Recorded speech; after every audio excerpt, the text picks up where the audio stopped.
হিমাচল প্রদেশ উত্তর ভারতীয় রাজ্যগুলির মধ্যে একটি বিখ্যাত রাজ্য, যা তার প্রাণবন্ত প্রাকৃতিক দৃশ্যের জন্য বিখ্যাত। সিমলা থেকে প্রায় 200 কিলোমিটার দূরে এই জায়গাটা হিমাচলের কিন্নর ভ্যালিতে অবস্থিত, যেখানে আছে অনেক প্রাকৃতিক স্বর্গীয় দৃশ্য বা হেভেনলি ভিলেজেস। আর স্বর্গে যাওয়ার রাস্তা তো এত সহজ নয়। হিন্দুস্তান তিব্বত হাইওয়ে, যেটা পৃথিবীর সবথেকে ডেঞ্জারাস বা বিপজ্জনক রাস্তাগুলির মধ্যে এটি বিখ্যাত। এই রাস্তাগুলি যে শুধুমাত্র মাটি দিয়ে তৈরি তা নয়, বড় বড় পাথরের চাই দিয়েও তৈরি। এই রাস্তা তৈরি করার জন্য হাফ টানেলিং করতে হয়েছে। নমস্কার বন্ধুরা, আমি লিপি, আমার লুমিনাস লিপি চ্যানেলে আপনাদেরকে স্বাগত। আমরা এখন আছি হিমাচল প্রদেশের সারানে। এখান থেকে যাব চিটকুলে। চিটকুলে যাওয়ার পথে যেসব জায়গা আমাদের সামনে পড়বে সেগুলোতে আমরা ঘুরবো এবং আপনাদের সাথে শেয়ার করব, এবং আপনারাও আমার সাথে দেখতে থাকুন। আর যদি ভালো লাগে অবশ্যই জানাবেন। এই রুমটা হলো আমাদের সারানের হোটেলের রুম, যেখানে এইরকম দুটো চেয়ার আছে, একটা বেড আছে, একটা ড্রেসিং টেবিল আছে, আর বাথরুমে যেমন গিজার, কুমোট, বেসিন এগুলো থাকে তো আছে। এটা হলো আরেকটা রুম, যেখান থেকে পুরো রুম থেকেই পাহাড়টা পুরো দেখা যাবে। রুমে বসে বসেই আপনি পাহাড়ের ভিউ উপভোগ করতে পারবেন। এই যে আমি রেডি হয়ে গেছি, এবার এখান থেকে যাব ভীমাকালী টেম্পল, যেটা আমাদের হোটেল থেকে 2 মিনিট ছিল মাত্র। আর ভীমাকালী মন্দিরটা আমরা অনেকেই জানি না হয়তো, যে এটা একখানটি যে শক্তিপীঠ আছে তার মধ্যেই একটি মানা হয়। তো চলুন ওখানে যাওয়া যাক। হ্যাঁ, আর যাওয়ার আগেই ব্যালকনি থেকে একটু আশেপাশের ভিউটাও দেখে নিই, চলুন। আমাদের হোটেলের সামনে নিচেই একদম একটা স্কুল ছিল। আর এই রকম জায়গায় স্কুল থাকলে বাচ্চারা তো প্রত্যেক দিনই স্কুলে আসতে চাইবে। মানে যদি আমরা আর কি ছোটোবেলায় এরকম জায়গা পেতাম স্কুলের, তো আমরা প্রত্যেক দিনই স্কুলে যেতে চাইতাম, কোনো দিনই বলতাম না যে আজকে যাব না বা কিছু। এখানে বাচ্চারা খেলাধুলো করছে, দেখতে বেশ ভালো লাগছিল, ছোটোবেলার কথাগুলো মনে পড়ছিল আর কি।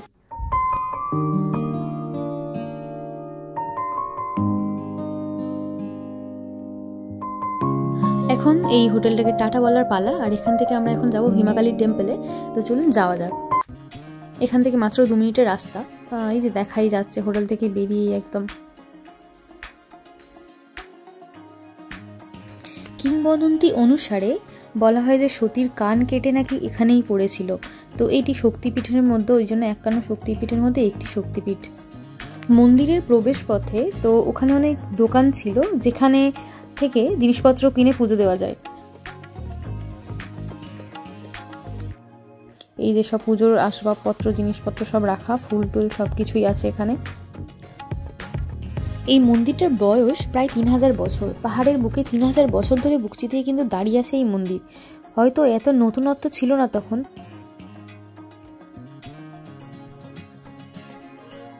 এখানে মাতা দুর্গা দেবীকে পুজো করা হয় মেনলি ভীমাকালী নাম রূপে। 1905 সালে ভূমিকম্পের সময় এই মন্দিরটি কিন্তু সামান্য কাত হয়ে গেছিল। আবার পরের যখন কম্পন হয়, আবার সেই কাত হয়ে যাওয়া মন্দিরটি কিন্তু আবার সোজা হয়ে গেছিল। কি অদ্ভুত ব্যাপার।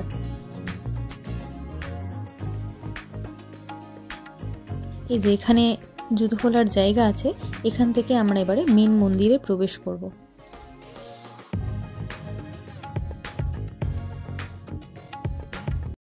মন্দিরটা ভীষণ অদ্ভুত রকম, জানেন, কারণ আমরা এই কয়েকটা সিঁড়ি ধাপ উঠছি, আবার একটা মন্দিরে যাচ্ছি, আবার একটা সিঁড়ি ধাপ উঠছি, আবার মন্দিরে যাচ্ছি, ঠাকুরের দর্শন আর পাচ্ছি না। এই মন্দিরে অনেক রহস্য আছে। অনেকে বলেন যে এই মন্দিরে একটি সুড়ঙ্গ আছে, যা প্রায় কাছের 1 কিলোমিটার দূরে একটি গ্রাম অবস্থিত, যার নাম রান উইন। এই সুড়ঙ্গ সেই গ্রামের সাথে সংযুক্ত করেছেন, এবং আগেকার দিনের পুরোহিত বা পণ্ডিত মশাইরা এই সুড়ঙ্গ দিয়েই যাতায়াত করত। সব দ্বার আমরা অতিক্রম করেছি। এই সিংহদ্বার পেরোলেই এবারে আমরা ঠাকুরের দর্শন পাবো। আর এখানে একটি লকার আছে, যার কাছে ফোন, চার্জার ইত্যাদি চাবির জিনিসপত্র বা চামড়ার জিনিসপত্র যেগুলো আছে, এই লকারের মধ্যে রেখে চাবি দিয়ে সঙ্গে নিয়ে যেতে পারেন। চাবিটা এর মধ্যে সব রেখেই তবে যেতে হবে। এখানে ছবি তোলা বারণ আছে, সেই জন্য আমরা সব কিছু এখানে জমা করে ভিতরে ঠাকুর দর্শন করতে গেছিলাম। ভিতরে যেহেতু ফোন অ্যালাউ ছিল না, সেই জন্য আমরা প্রতিমার বা ঠাকুরের কোনো ছবি তুলতে পারিনি। তো এখান থেকে ঠাকুর দর্শন হয়ে যাওয়ার পরে আমরা এখান থেকে যাব কাছাকাছি একটি রাজবাড়ি আছে, যেটা সারানের রাজবাড়ি নামে পরিচিত। তো ওখানে আমরা এখন যাব। তো চলুন যাওয়া যাক। এটা এখানকার সিভিক হসপিটাল। আর এখানে দেখলাম সব কিছুই আছে, যে স্টেট ব্যাঙ্কও আমরা দেখতে পাবো, পোস্ট অফিস, সব কিছুই এখানে প্রেজেন্ট আছে। এই যে সারানের রাজবাড়ির কাছে আমরা চলে এসেছি, আর এবার আমরা এখানে ঢুকবো। এখানে না কীরকম একটা গা ছমছম করছিল, মানে জায়গাটা দেখে ভয় ভয় লাগছিল, যেমন হয় না সেই ভুলভুলাইয়ার রাজবাড়ি, তো ওই রকম কিছুটা কল্পনা করছিলাম। আর ঢোকার মুখটাও যেন সেই রকমই লাগলো, সেই জন্য একটু গা ছমছম করছিল। ভিতরে ঢুকে অতটা ভয় লাগেনি যদিও। চলুন আপনাদেরকে ঘুরে দেখাই ভিতরটা।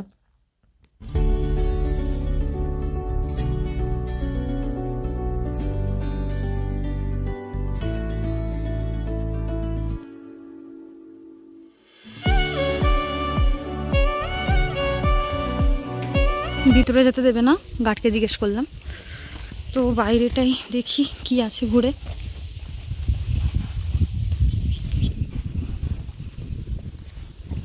इट्स लाइक मेरे ढोल ना सुन मेरे प्यारे की धुन मेरे ढोल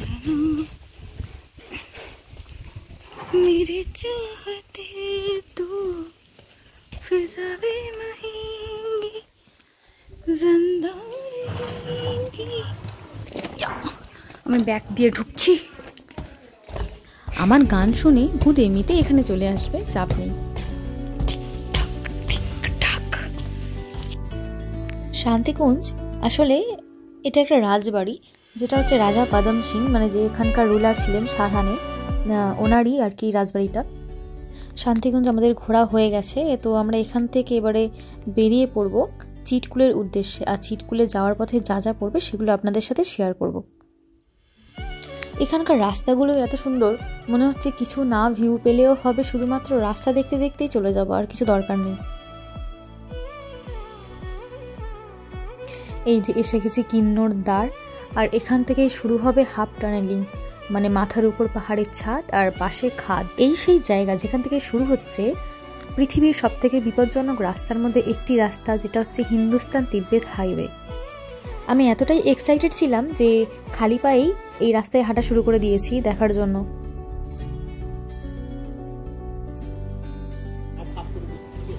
এখান থেকে হচ্ছে জল আসে, আর এটা জলবিদ্যুৎ তৈরি হয় এখান থেকে।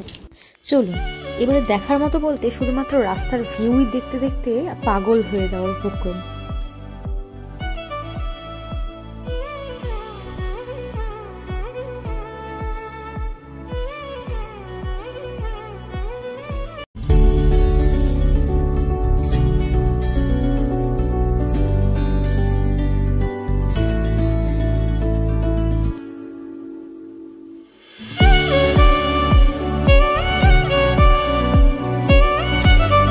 যতটাই সুন্দর ততটাই ভয়, কখন যে কি লেখা আছে তার নাম কিছু বলা যায় না।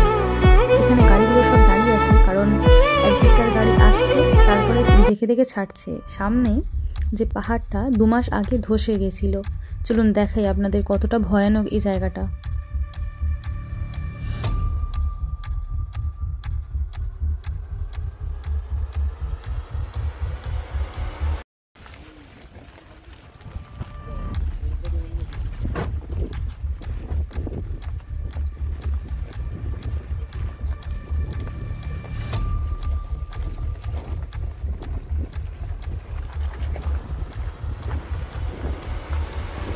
এই পাহাড়টা ভেঙে যাওয়ার ফলে এই যে এখানে যে গ্রামটা ছিল সেই গ্রামের মানুষের প্রচুর ক্ষতি হয়েছে, সেটা স্বাভাবিক অবশ্য, কিন্তু প্রকৃতির উপর তো আর কেউ যেতে পারে না, কারোর কিছু করারও থাকে না।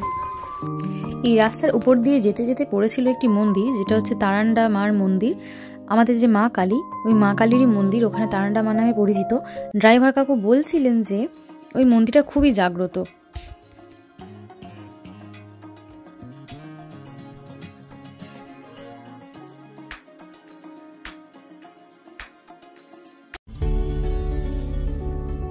চলুন একটা ভয়ঙ্কর অভিজ্ঞতা আপনাদেরকে দেখাই। ये गाड़ी गिरी थी, देखो ये ऊपरले रोड से नीचे आ गई थी। तो देख थार है, थार इस थार की হয়ে গেছে, কি অবস্থা। कुछ नहीं फोटो, हाँ ठीक है, फोटो থার গাড়ি, একটা থার পুরো নষ্ট হয়ে গেছে উপর থেকে পড়ে। এই রাস্তার উপর দিয়ে যত যাচ্ছি, একটা একটা করে পেরোচ্ছি রাস্তা, তো ততটাই যেন একটা করে অভিজ্ঞতা হচ্ছে। একটা তো হলো থার গাড়ি দেখলাম উপর থেকে পুরো নষ্ট হয়ে গেছে, ওইটা 1 সপ্তাহ আগে হয়েছে, এখানকার লোকাল ছেলেরই আর কি, পুরো স্পট ডেট। আর এই যে সেম যে একটু আগে দেখলাম পাহাড় ধসে পড়েছে, এইখানটায় একই অবস্থা, এখানেও সেম পাহাড় ধসে এই জায়গাটা পুরো নষ্ট হয়ে গেছে।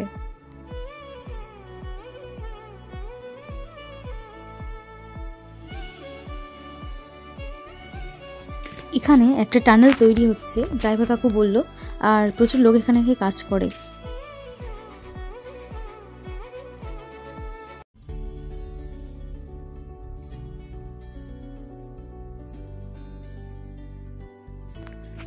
দূরেই সাদা বরফ দেখতে পাচ্ছেন? যত কাছে যাচ্ছি মনে হচ্ছে যেন কখন বরফ ছুঁতে পারবো। আদৌ পারবো কিনা জানি না, দেখে তো মজা লাগছে। আমরা এখন চলে এসেছি হিমাচল প্রদেশে বিখ্যাত কারসাম ড্যাম, কারসাম ওয়াংটু হাইড্রো ইলেকট্রিক প্ল্যান্ট। এই প্ল্যান্টটা সুতলজ নদীর উপর তৈরি হয়েছে, 1091 মেগাওয়াট। এই বাঁধটি প্রায় 98 মিটার লম্বা। চলুন গাড়ি থেকে নেমে দেখি কতটা বড় আর কেমন দেখতে। নামবো কি, নেমে তো ঠান্ডায় মরে যাচ্ছি, এত ঠান্ডা এখানে, মানে হাওয়া দিচ্ছে, সেই জন্য মনে সোয়েটারটাকে আঁকড়ে ভালো করে ধরি।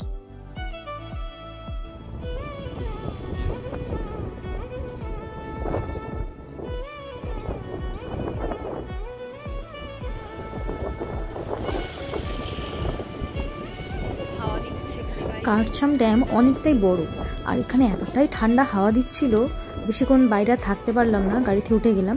তো আমরা এখন এখান থেকে সাংলা হয়ে চিটকুল যাব। আর জলটা দেখেছেন একদম নীল।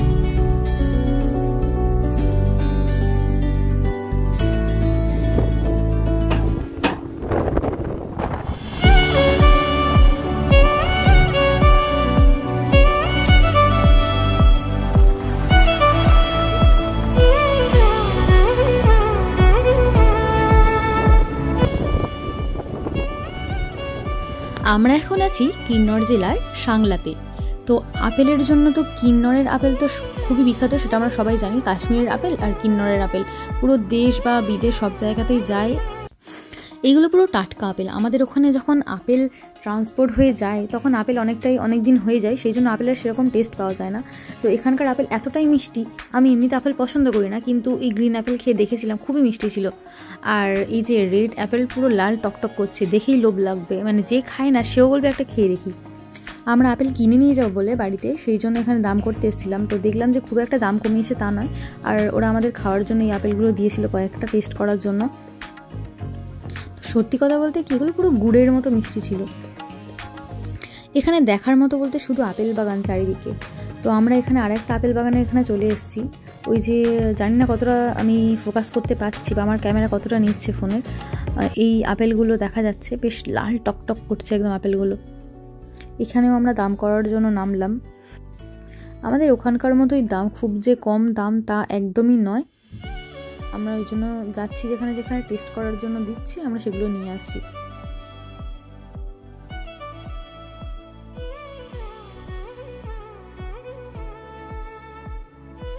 সত্যি এরা কত লাকি, একদিকে পাহাড় আর একদিকে আপেল বাগান, এরা কত সুন্দর জায়গায় বাস করে।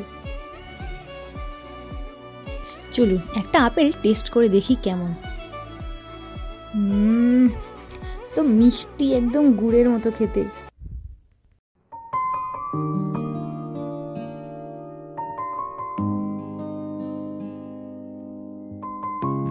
সূর্য বোধহয় এবার অস্ত যাওয়ার পালা, সেই জন্য মেষপালক তার মেষগুলোকে নিয়ে বাড়ি চলেছে, আর আমরাও ততটাই চিটকুলের কাছে চলে এসেছি।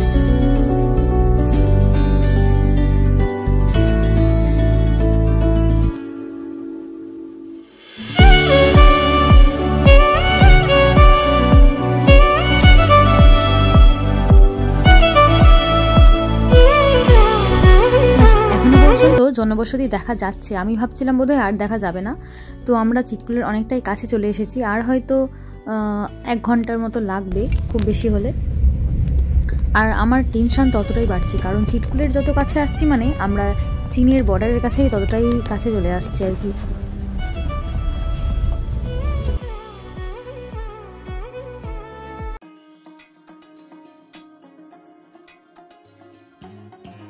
আমরা চিটকুলের প্রায় কাছেই চলে এসেছি, আর এই যে রাস্তাগুলো এখানকার পিচের রাস্তা, কিন্তু এগুলো হওয়ার কথা এরকম মাটির রাস্তা, কারণ এখানে জনবসতি একদমই কম, আর শুধুমাত্র মিলিটারিদের জন্যই এখানে রাস্তাগুলো এত সুন্দর করে করা হয়েছে।